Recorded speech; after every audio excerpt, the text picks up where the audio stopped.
terkadang itu ada suara ketukan-ketukan di pintu. Dan itu dialami oleh beberapa warga, beberapa rumah warga, ada ketukan di pintu.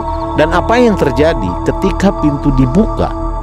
Namun Tony melihat satu sosok yang awalnya gelap. Akhirnya setelah Tony center dengan HP-nya, ternyata yang terjadi adalah itu ada pocong.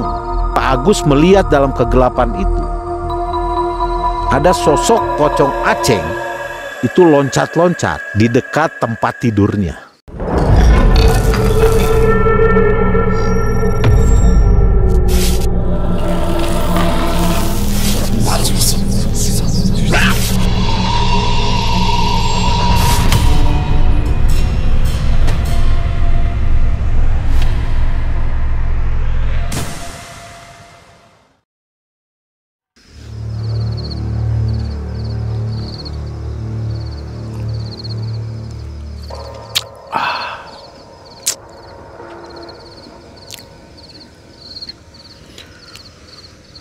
Bismillahirrahmanirrahim.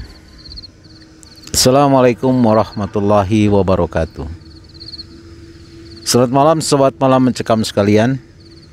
Kita berjumpa lagi di channel yang selalu mengisahkan cerita yang horor dan mencekam tentunya. Oh ya, terima kasih buat Anda yang selama ini selalu mendukung kita dan selalu menonton video-video kita. Semoga kita berada dalam keadaan sehat walafiat dan selalu ada dalam keberkahan Allah Subhanahu wa taala. Sobat malam mencekam sekalian, jangan lupa untuk dukung kita terus dan jangan lupa juga untuk like, memberikan komentarnya, masukan-masukannya maksud saya, dan share ke teman-teman. Siapa tahu sahabat teman-teman Anda semua juga menyukai cerita-cerita yang horor dan mencekam. Dan sekedar informasi, saya dan tim Malam Mencekam saat ini sedang berada di wilayah Maribaya. Seperti kita lihat di belakang saya begitu banyak pohon-pohon pinus berjejer dengan rapihnya. Namun suasana sangat dingin dan gelap tentunya. Sobat Malam Mencekam sekalian, apabila Anda memiliki cerita-cerita pengalaman pribadi yang tentunya cukup horor dan mencekam, silakan Anda untuk mengirimkan ceritanya melalui email yang sudah kami siapkan. Siapa tahu suatu saat nanti bisa ngobrol sama-sama dan bisa sharing. Dan sobat malam mencekam sekalian, Anda kunjungi juga video-video kami yang lain, tentunya masih seputar horor, yaitu channel Melihat Malam dan channel Mengulas Malam. Pasti seru juga di situ. Di video kali ini ada email yang masuk ke tim kami dari Iqbal, menceritakan sebuah kejadian di wilayah Bandung, Jawa Barat, bercerita tentang teror selama 7 hari. Teror apa sebenarnya? Ini teror pocong selama 7 hari berturut-turut. Ini sangat mengerikan. Bagaimana kisahnya yang dikirimkan oleh Iqbal ini? Jangan kemana-mana, tetap simak channel kami Malam Mencekam.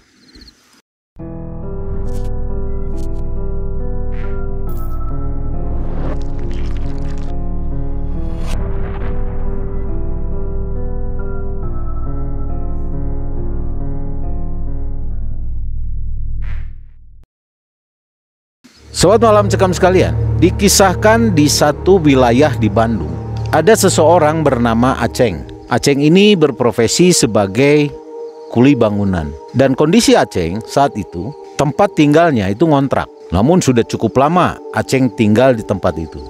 Kira-kira sekitar 15 tahunan Aceng tinggal di situ.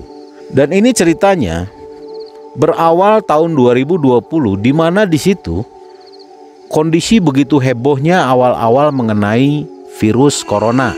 Aceng ini dari hasil kerja berdasarkan informasi dari para tetangganya.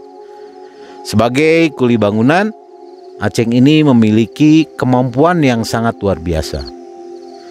Ya, terbukti dari hasil pekerjaan dan karyanya, cukup banyak customer-customer Aceng yang puas dengan hasil kerjanya. Namun yang jadi pertanyaan adalah sampai sejauh itu para tetangganya pun tidak tahu perihal mengenai keluarga ataupun anak-anaknya. Karena di kontrakan itu, dari mulai awal, itu Aceng tinggal sendirian. Namun karena sudah begitu dekat dalam pergaulan dengan tetangga, Aceng dikenal sebagai seorang kuli bangunan, tapi memiliki sifat profesional yang tinggi. Di suatu hari, si Aceng ini tiba-tiba mendadak sakit. Nah, karena kondisi pada saat itu sedang rame-ramenya mengenai virus corona. Jelas dong, hal ini menimbulkan kepanikan yang terjadi. Kenapa? Karena banyak orang yang mengira kalau Aceng ini justru terpapar virus corona. Otomatis kepanikan ini membuat sebagian warga langsung membuat laporan ke pihak rumah sakit. Dan Anda tahu hasilnya seperti apa? Yang tadinya tidak terlalu ramai suasana di situ, tiba-tiba dari kejauhan terdengar suara sirine ambulan, dan semakin lama suaranya semakin besar. Otomatis hal ini mengakibatkan hampir seluruh warga yang ada itu panik dan keluar rumah. Suara sirine semakin dekat, suara sirine semakin besar, dan jelas kepanikan di situ terjadi. Ada yang menghindar, justru ada yang mau tahu apa sebenarnya yang terjadi. Akhirnya dengan bantuan beberapa warga, tugas daripada dinas kesehatan ini dibantu oleh teman-temannya Aceng, itu berusaha untuk menjemput Aceng agar mau dibawa ke rumah sakit untuk dirawat. Tapi apa yang terjadi? Justru mereka mentah-mentah ditolak sama Aceng. Aceng begitu marah walaupun dalam kondisi yang sakit dan lemas. Dia begitu marah dan dia mengatakan bahwa dia tidak terkena COVID. Kenapa? Karena yang dilihat Aceng saat itu, ada kurang lebih sekitar 3 petugas dari mobil ambulan tersebut itu menggunakan pakaian APD lengkap. Ini yang membuat Aceng merasa tersinggung mungkin. Karena seolah-olah dia betul-betul terpapar corona. Padahal Aceng memang merasa lemas, merasa demam. Akhirnya dengan kemarahan dari rasa tersinggung yang dimiliki oleh Aceng berusaha mengusir mereka. Sampai temannya Tony, teman kerjanya di kuli bangunan itu, mencoba untuk membujuk Aceng dengan mengatakan bahwa tidak apa-apa Ceng, supaya kamu bisa dirawat di rumah sakit. Jangankan petugas kesehatan yang nyamperin dengan pakaian lengkap APD, Tony sendiri yang notabene adalah teman dekatnya Aceng, itu pun dimarah-marahin sama Aceng. Dan Aceng tidak terima kalau dia harus ke rumah sakit, karena dia tidak mau ke rumah sakit.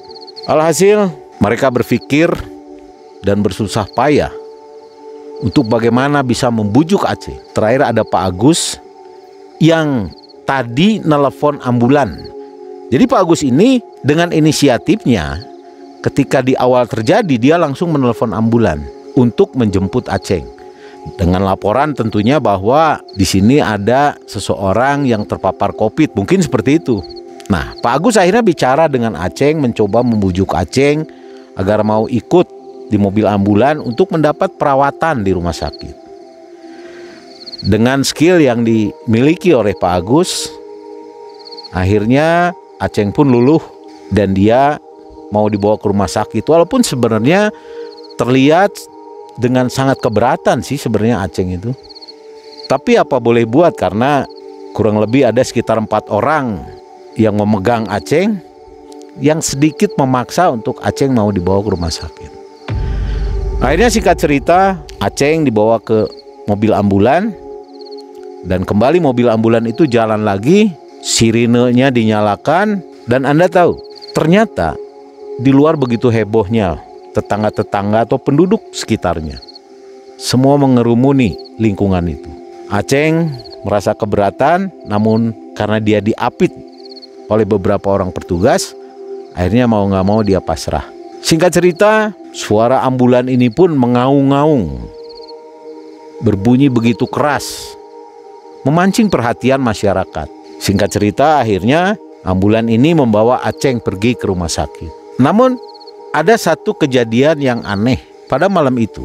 Tidak berselang berapa lama, Aceng yang tadi dibawa oleh mobil ambulan itu tiba-tiba terdengar kabar dari pihak yang membawa mobil ambulan itu menginformasikan kepada Pak Agus, yang akhirnya Pak Agus menginformasikan kepada teman-temannya Aceng, yaitu salah satunya adalah ke Tony, teman kerjanya.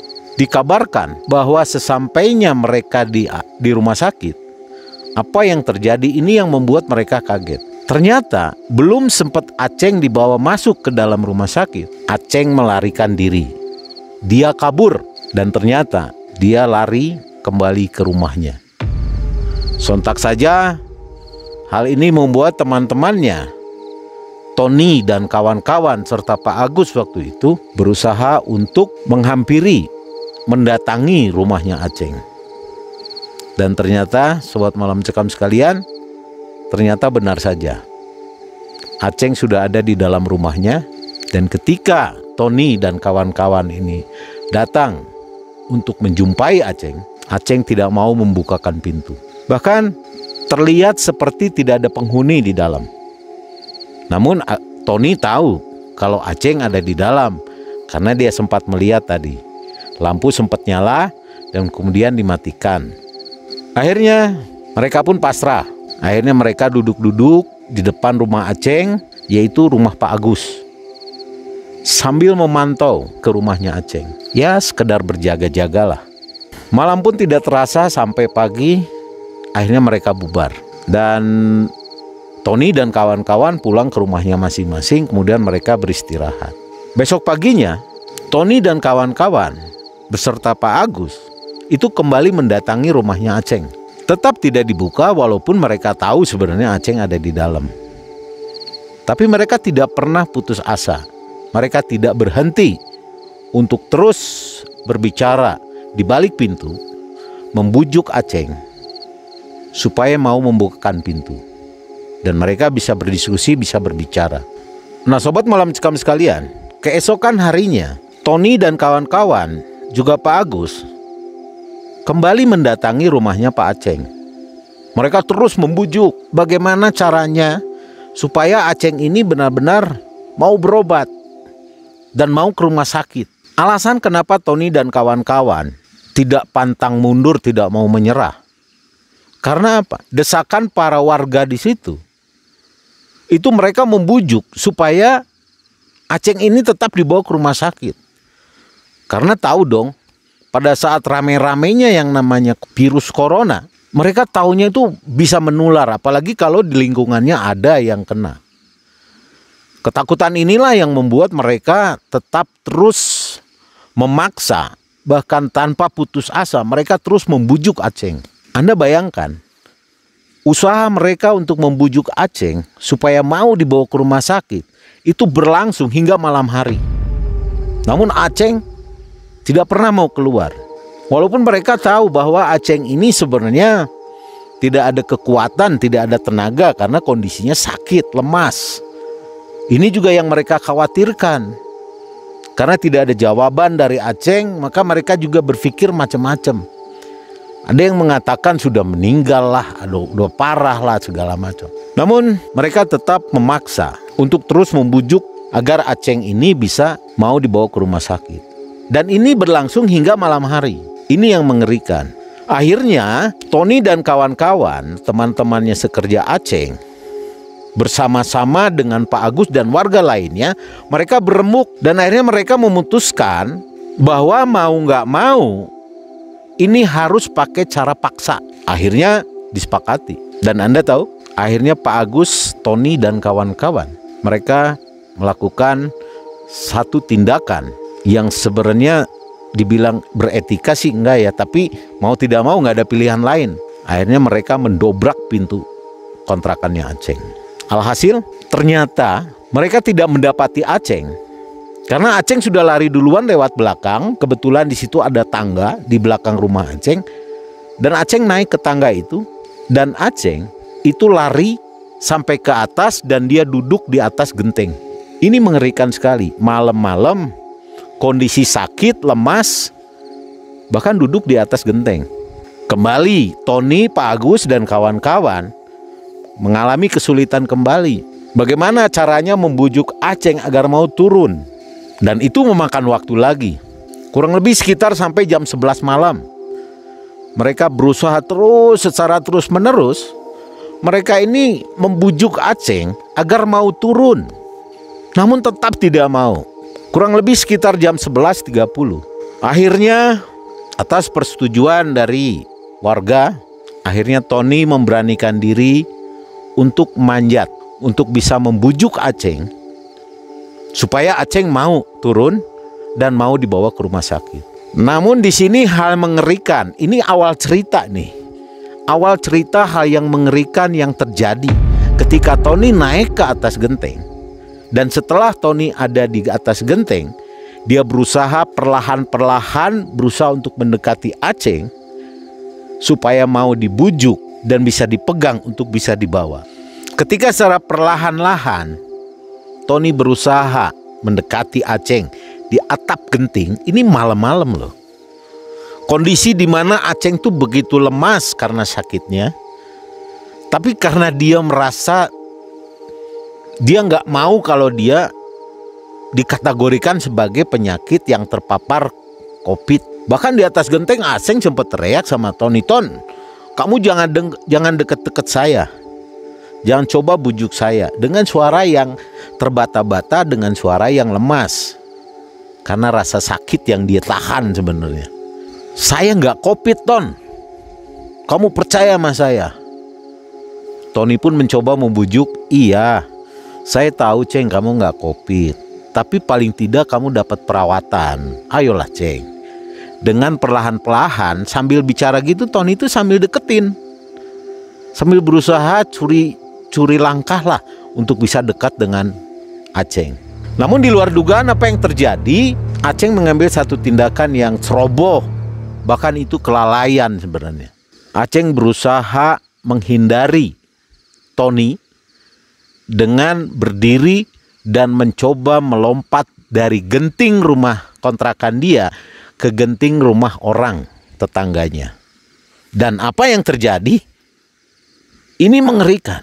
Karena dalam kondisi sakit yang lemas, apa yang terjadi ketika Aceng berusaha untuk menjangkau genting yang berikutnya?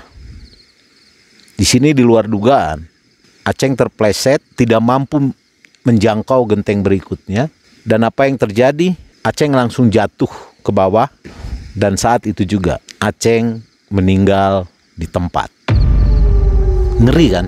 Akhirnya semua panik, walaupun tidak ada yang berani mendekati badannya Aceng yang sudah terkapar, di mana kepalanya pun sudah mengeluarkan darah.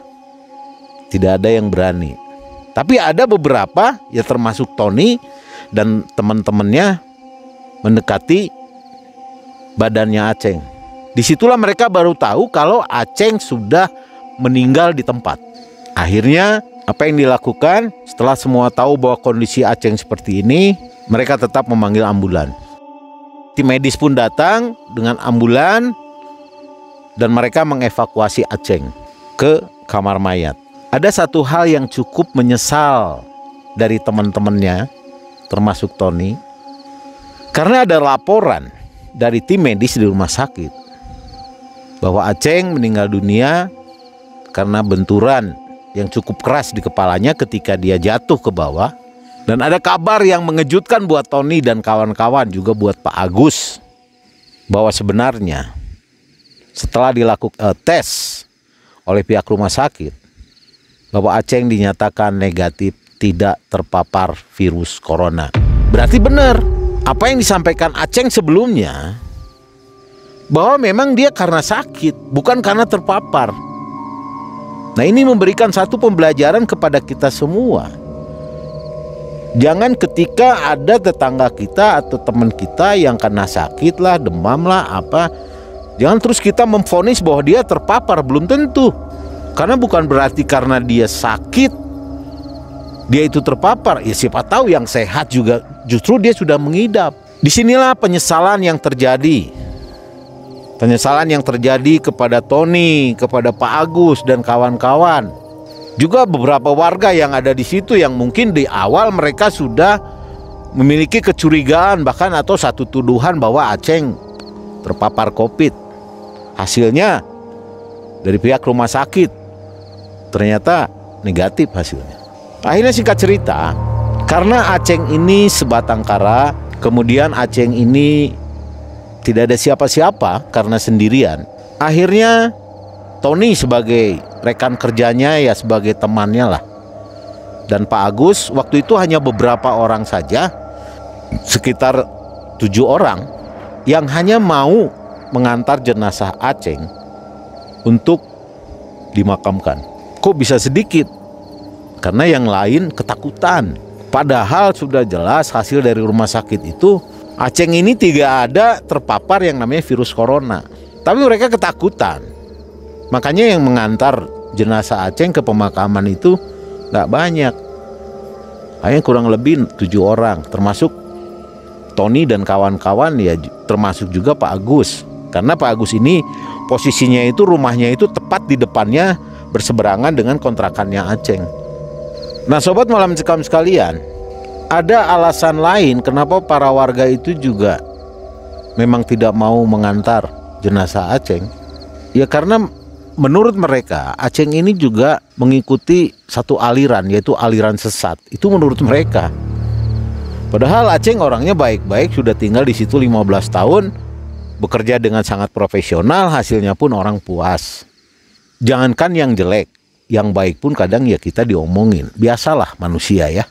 Nah, seperti yang saya bilang, bahwa desa ini, bahwa lingkungan ini itu mendapatkan teror pocong selama 7 hari berturut-turut.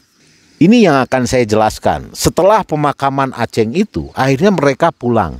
Dan Anda tahu, kondisi lingkungan di hari setelah pemakaman Aceng ini, suasana di situ mulai sepi dan kelihatannya cukup mencekam sekali. Keesokan harinya, kurang lebih jam 10 malam, kalau di lingkungan itu biasalah, kalau malam ya di tempat kita juga ada, itu ada orang yang jualan nasi goreng yang didorong pakai roda. Dia berhenti di rumahnya Aceng. Kenapa? Karena memang dia lihat dipanggil oleh Aceng yang keluar dari rumahnya memesan nasi goreng. Setelah itu langsung Aceng masuk lagi. Maka dibuatlah nasi goreng itu. Nah, setelah selesai, nasi goreng itu otomatis langsung diberikan sama yang mesan. Nah, orang nasi goreng ini, yang jualan nasi goreng ini, dia manggil-manggil, Pak Aceng, nasi gorengnya sudah selesai.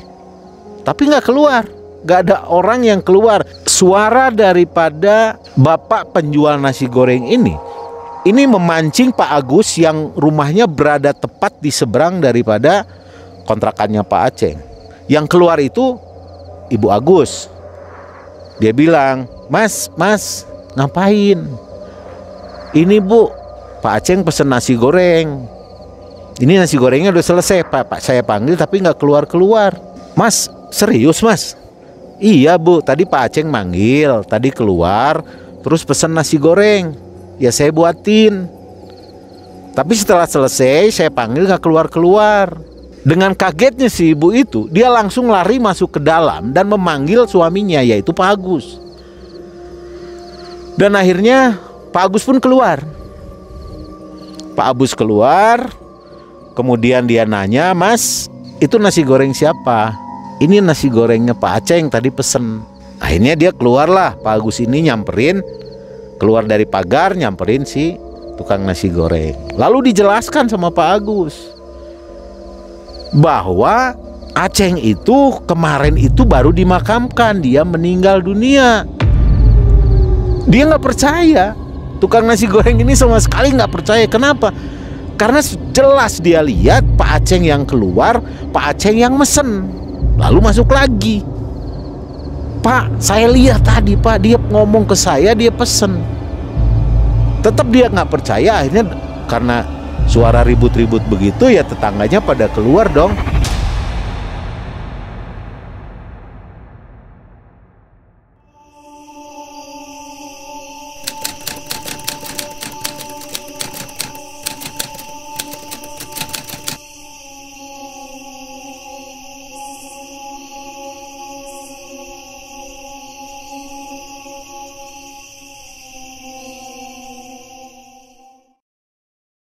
Akhirnya tetangga ini ngobrol dengan si penjual nasi goreng. Dia berusaha meyakinkan bahwa cerita mengenai kematian dari si Aceng ini kemarin itu benar adanya. Akhirnya karena yang ngomong bukan satu, dengan wajah yang pucat dan agak ketakutan, tukang nasi goreng ini pun mempercayai informasi itu, bahwa kondisi Aceng memang sudah meninggal dunia.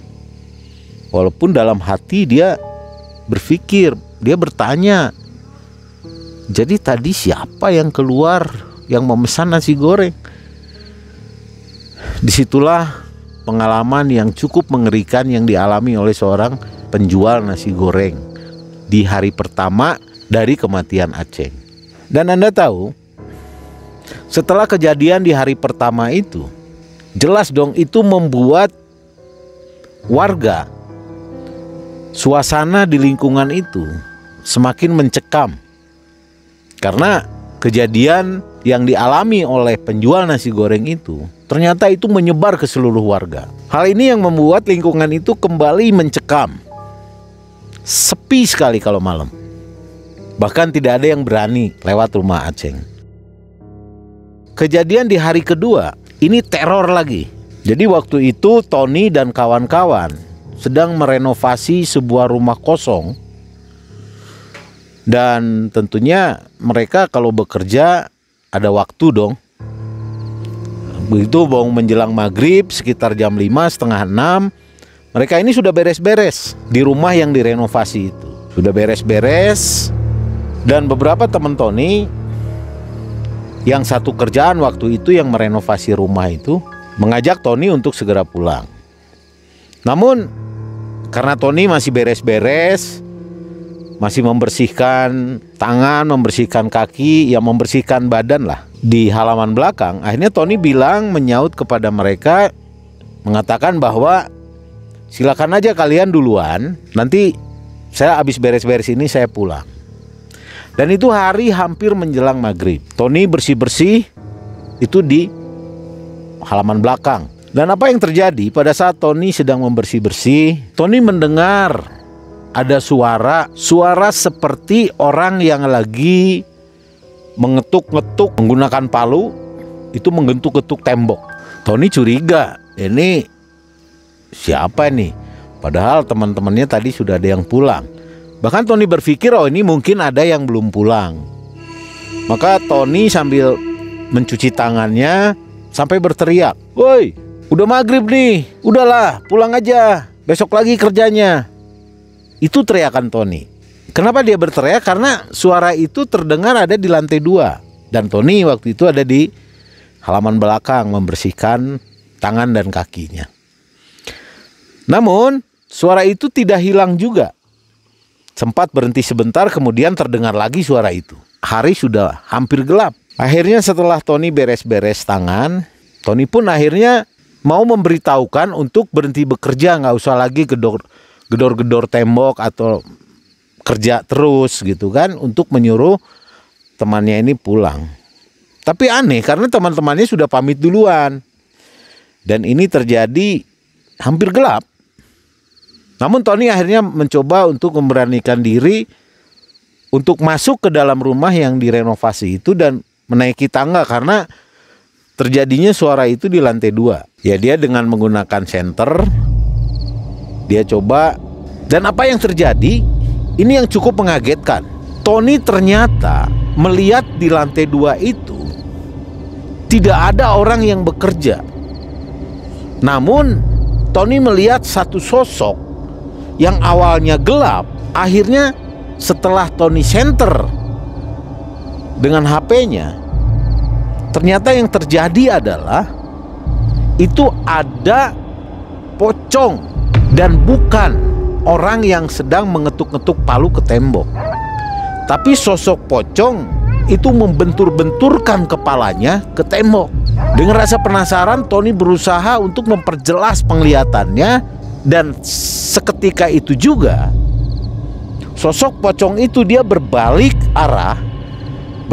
ke arah Tony dan memandang kepada Tony Dan betapa kagetnya dong Tony, karena yang dilihatnya dengan sangat jelas itu adalah pocongnya Aceng yang tadi menghantam-hantamkan kepalanya ke tembok.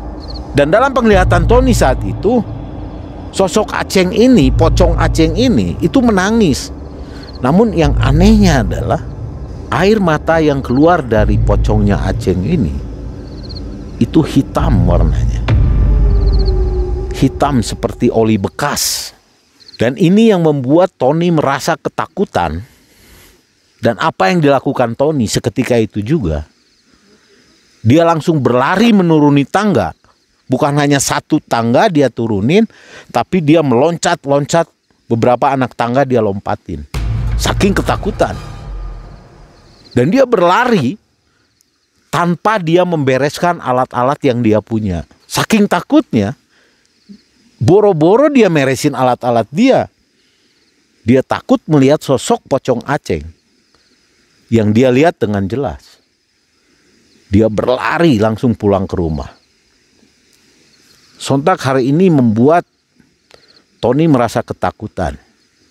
Dan itu teror yang kedua. Dan setelah itu, pada malam itu juga setelah Bada Isya, Tony memanggil teman-temannya ke rumah Tony dan menceritakan apa yang terjadi tadi. Dan hal ini membuat teman-temannya juga merasa ketakutan. Merasa diteror oleh pocong Aceng. Dan kabar itu menyebar kemana-mana. Sontak hal ini membuat suasana di lingkungan itu semakin menyeramkan dong. Semakin mengerikan. Nah sekarang kejadian di teror yang ketiga. Seluruh warga yang ada di situ, semua bergotong royong untuk membereskan barang-barangnya Aceng dari rumah kontrakannya. Yaitu sesuai dengan kesepakatan hasil musyawarah dengan yang punya rumah tentunya. Akhirnya mereka bergotong royong bagaimana mereka menyusun barang-barang Aceng untuk dikeluarkan dari rumah itu. Nah mereka dari lemari, meja, kursi disusun dalam satu pick up, disusun dengan rapi. Memang kondisi warga situ cukup solid lah kalau untuk kebersamaan. Mereka bergotong royong saling bahu-membahu untuk membersihkan rumah itu dan memindahkan barang-barangnya Aceng dari rumah itu. Satu hal yang terjadi adalah ketika salah satu warga di situ waktu dia memindahkan barangnya Aceng, yaitu berupa bantal dan guling serta tempat tidurnya Aceng. Ketika dia memasukkan ke mobil, sementara yang lainnya masih di dalam, ada yang memberesin yang lain-lain, dan salah satu warga ini dia mengangkat bantal dan gulingnya Aceng serta tempat tidurnya Aceng, kasurnya lah, untuk dimasukkan ke dalam mobil pick up untuk ditata rapi. Apa yang terjadi di luar? Dia ini langsung berteriak ketika berada posisinya di dekat pick up. Waktu dia menyusun kasur, bantal, dan guling. Karena terlihat dengan sangat jelas, itu pocong Aceng itu terlihat tertumpuk oleh beberapa barang yang ada di situ. Itu kelihatan sama dia. Sontak dong ini membuat dia ini kaget. Warga ini kaget karena melihat sosok Aceng yang berada di tumpukan daripada barang-barangnya Aceng. Teriakannya ini mengundang perhatian teman-temannya. Maka dengan sangat segera teman-temannya yang ada di dalam itu pada keluar. Penasaran ingin tahu apa yang terjadi. Kenapa temannya berteriak dengan wajah yang pucat. Salah satu warga yang melihat sosok pocong Aceng ini, dia bicara sama teman-temannya, walaupun terbata-bata. Dia bilang bahwa saya melihat ada pocong Aceng itu ketindih sama barang-barang yang ada di mobil. Semua tidak percaya. Sampai ada salah satu warga lain mengatakan bahwa kamu mimpi, mana ada, katanya. Kok bisa? Betul. Saya ngelihat sendiri bahwa itu ada. Dan akhirnya untuk membuktikan itu semua, mereka ini berbondong-bondong menghampiri mobil pickup tersebut dan mencoba meyakinkan dan mencoba untuk membuktikan apa yang dikatakan oleh si warga tadi. Dan warga ini, mereka tidak melihat di situ ada pocongnya Aceng. Namun dengan sungguh-sungguh si warga yang melihat ini, dia bilang ke teman-temannya, sampai dia ngatakan pakai sumpah segala, bahwa betul saya melihat apa yang disaksikannya di mobil pickup itu. Dia melihat sosok pocong Aceng itu ada di antara tumpukan barang-barang itu. Namun sudah dibuktikan sama beberapa temannya tidak ada apa-apa. Bahkan satu warga lain mengatakan, wah kamu mah udah gila kali, nggak ada, katanya nggak ada apa-apa. Tapi dia meyakini dengan apa yang dia lihat. Ini cukup mengerikan. Sampai akhirnya ya sudah, dia pasrah lah. Kalau memang teman-temannya nggak percaya, ya terus mau gimana lagi. Yang jelas bahwa dia tadi betul-betul melihat sosok pocong Aceng itu. Dan akhirnya karena nggak ada yang percaya, apa yang dia alami, yang dia saksikan itu ya dia simpan baik-baik. Tapi hal itu menimbulkan satu ketakutan, menimbulkan rasa ketakutan yang sangat mendalam bagi warga tersebut yang melihat kondisi pocong Aceng yang ada di tumpukan itu. Dan sobat malam mencekam sekalian, teror hari pertama, kedua, ketiga terus berlanjut. Masuk teror di hari keempat, warga semakin mendapat berita yang aneh-aneh. Hal ini membuat warga semakin panik. Hari ini membuat warga semakin ketakutan. Teror semakin terus berlanjut. Kalau sudah suasana maghrib, suasana isya selesai itu, orang langsung suasana sunyi senyap. Jangankan warga, orang yang jualan ke situ pun, yang tahu cerita mengenai teror daripada pocong Aceng ini, itu pun tidak ada yang berani lewat ke situ. Karena seperti teror di hari pertama yang kejadian waktu bapak-bapak yang penjual nasi goreng itu ternyata nyebar ke seluruh penjual yang suka lewat dari situ. Akhirnya tempat itu sepi. Demikian juga dengan warga setempat, semua ketakutan. Nah, di hari keempat ini terjadi satu teror yang makin membuat suasana di lingkungan ini makin mencekam. Kenapa? Karena terjadi di teror hari keempat ini, itu sering terjadi, ini menurut pengakuan warga setempat, bahwa terkadang itu ada suara ketukan-ketukan di pintu. Dan itu dialami oleh beberapa warga, beberapa rumah warga, ada ketukan di pintu. Dan apa yang terjadi ketika pintu dibuka, tidak ada siapa-siapa. Bahkan tercium bau kamper yang menyengat. Wah, makin geger dong, makin takut warga di sana. Suasana di sini makin tambah mencekam lagi. Kondisi teror hampir seluruh rumah warga itu diketok-ketok pintunya. Tapi tidak ada siapa-siapa. Dan hal inilah yang membuat gempar. Jangankan ke lingkungan di situ, tetangga lingkungan di situ pun itu penasaran dan justru malah menimbulkan satu ketakutan juga. Padahal lokasi jauh mungkin ya. Tapi itu berdampak kepada lingkungan tetangganya. Dan ini mengerikan karena itu terjadi hampir setiap malam. Ada aja laporan dari warga kalau mereka juga mengalami hal yang sama. Ada yang ngetok pintu, dibuka nggak ada. Ada yang begitu dibuka tercium bau kamper yang menyengat. Ada lagi warga yang juga menjelaskan bahwa dia juga sempat diteror seperti itu. Dan memang nggak ada yang ngetok pintu. Namun tercium bau bunga melati di mana-mana. Bahkan ada yang seolah-olah melihat setelah mengetok pintu. Ini menurut salah satu pengakuan warga yang tidak dekat sih dengan kondisi tempat kontrakannya Aceng. Tapi ada satu warga yang menjelaskan bahwa setelah kondisi diketok-ketok pintu terus kemudian dia keluar, dia tidak mendapati ada siapapun di situ. Lalu dia masuk kembali dan tidak berselang lama dari situ dia melihat seperti ada bayangan, ada sosok yang menyerupai pocong itu terlihat di balik jendela, seolah-olah sedang ngintip ke dalam. Wah, semakin gemetaran, semakin ketakutan.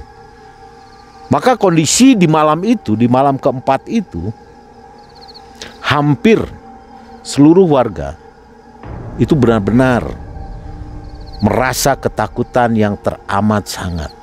Ini kejadian teror pocong di hari kelima ini.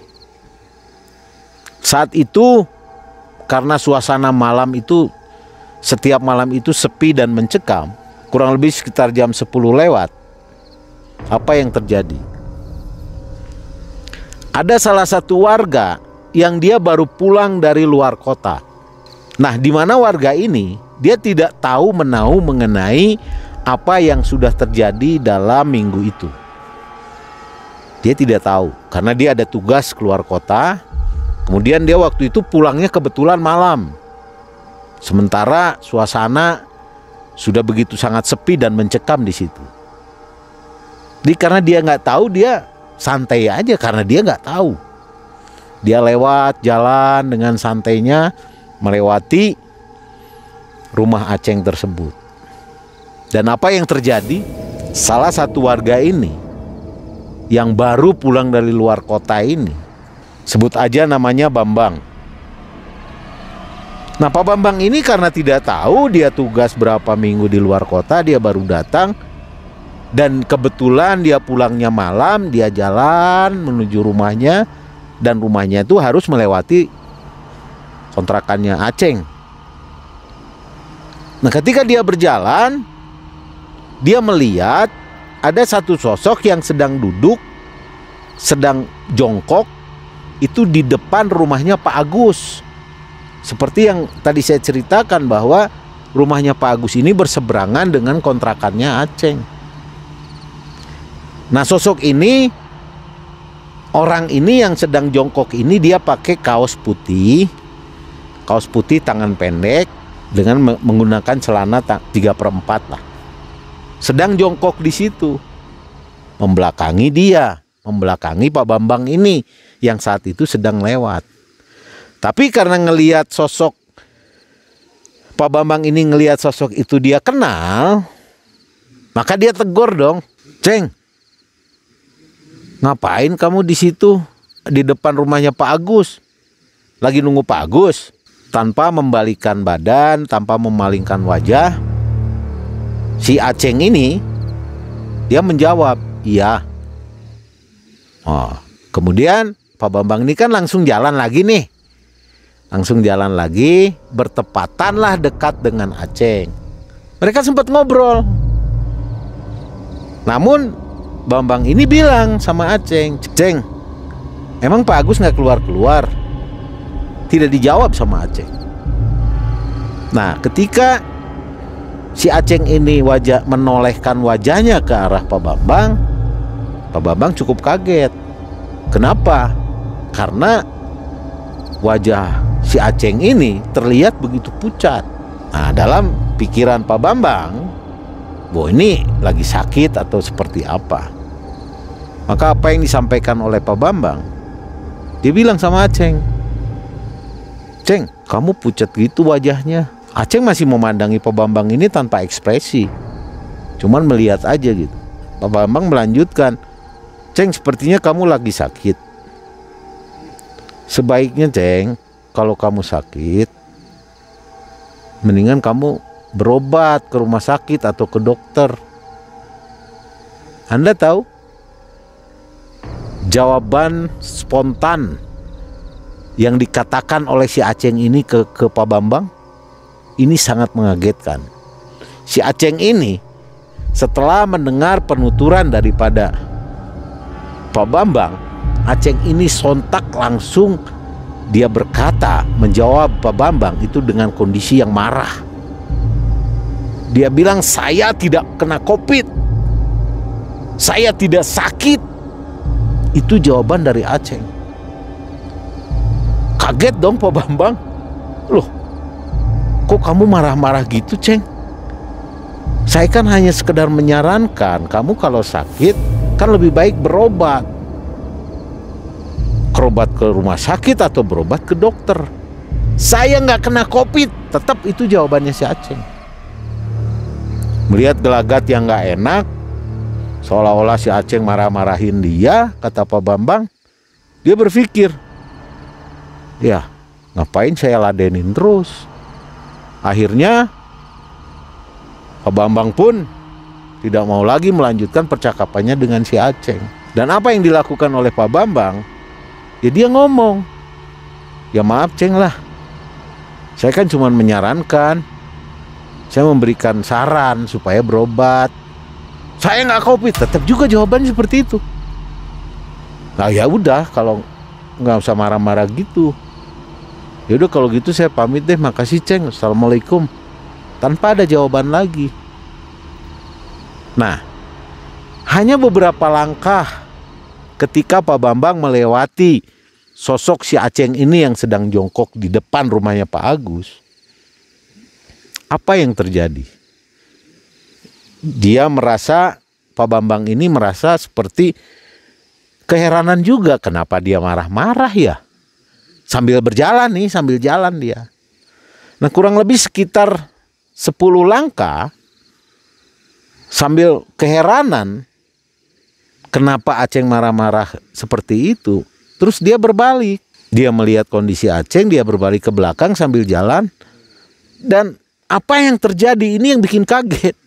Dengan sangat cepat sosok si Aceng itu langsung tidak ada dalam pandangannya. Menghilang, nggak ada.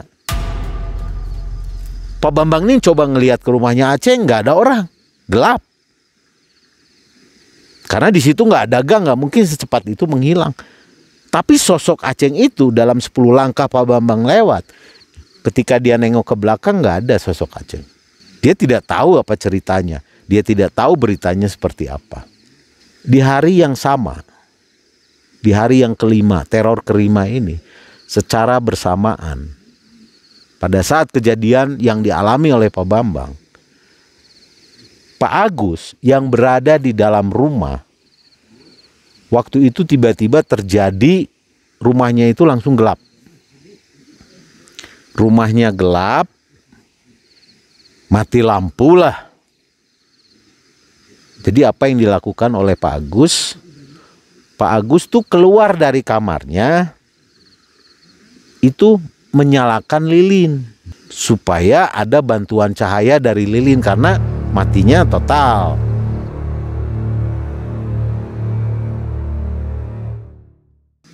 Tapi apa yang dirasakan oleh Pak Agus? Tiba-tiba ketika dia menaruh lilin itu di bawah, di lantai kamarnya, supaya ada penerangan dikit di kamarnya, tiba-tiba cahaya lilin itu mati seolah-olah ada yang meniup. Bukan mati cep, bukan.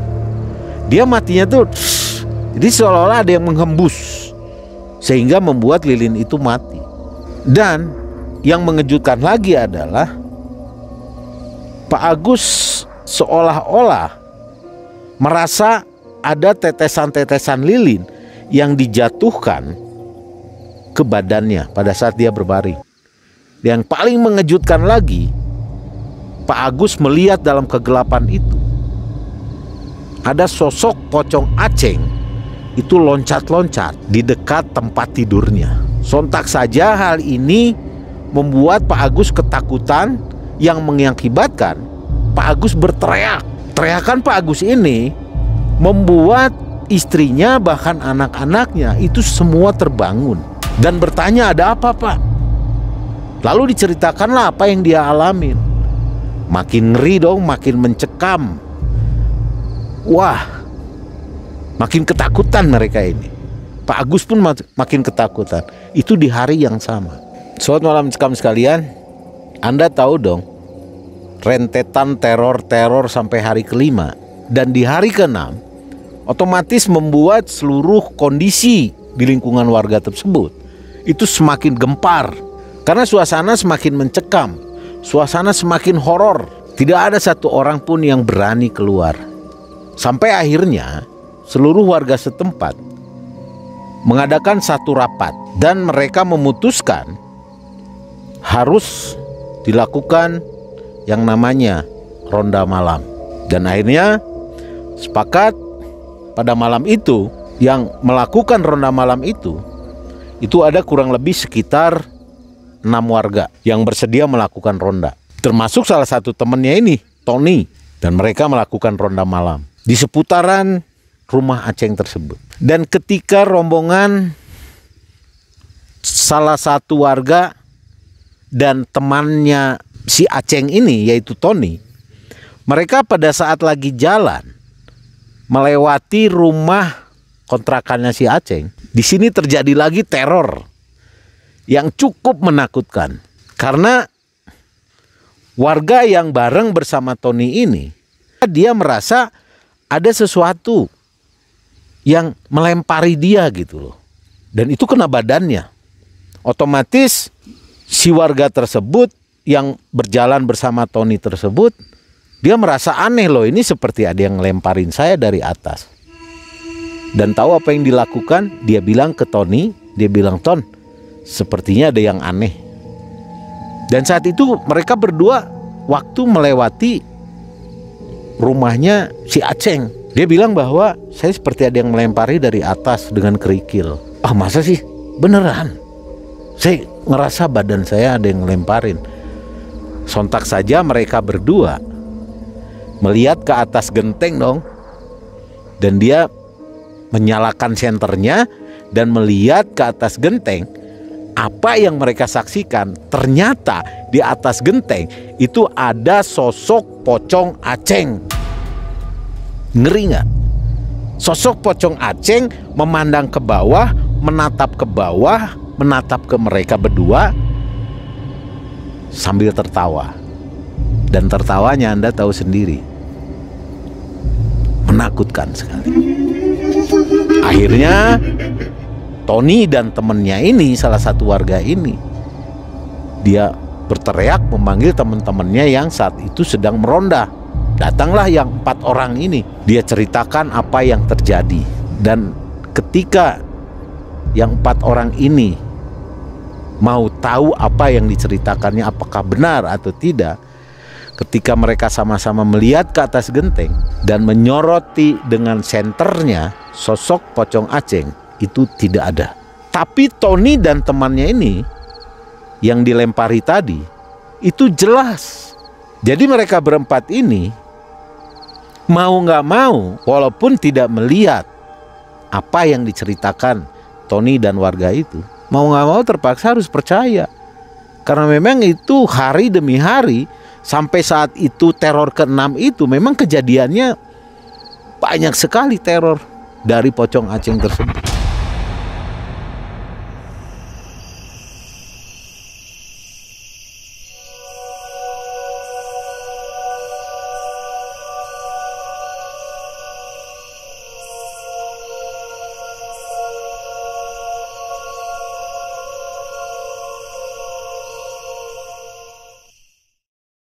Nah, ketika subuh tiba, ini pengakuan salah satu ustadz yang ada di situ.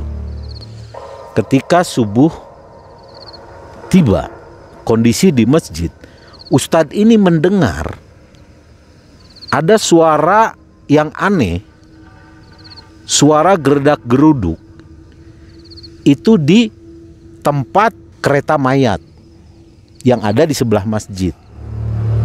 Dan ustadz itu dengan jelas mendengar ada suara tangisan. Ada suara orang yang menangis di keranda mayat tersebut. Akhirnya ustadz tersebut pada pagi harinya memanggil beberapa warga untuk berdiskusi dan menceritakan apa yang dia dengar waktu subuh tadi, sebelum sholat subuh dilakukan. Akhirnya disampaikan dan akhirnya disepakatilah berdasarkan saran daripada ustadz tersebut, maka mereka menyepakati memutuskan untuk melakukan yang namanya berdoa, mendoakan. Dan mereka di pagi hari itu akhirnya sepakat dengan beberapa orang, kurang lebih ada 10 orang, dengan ustadz tersebut.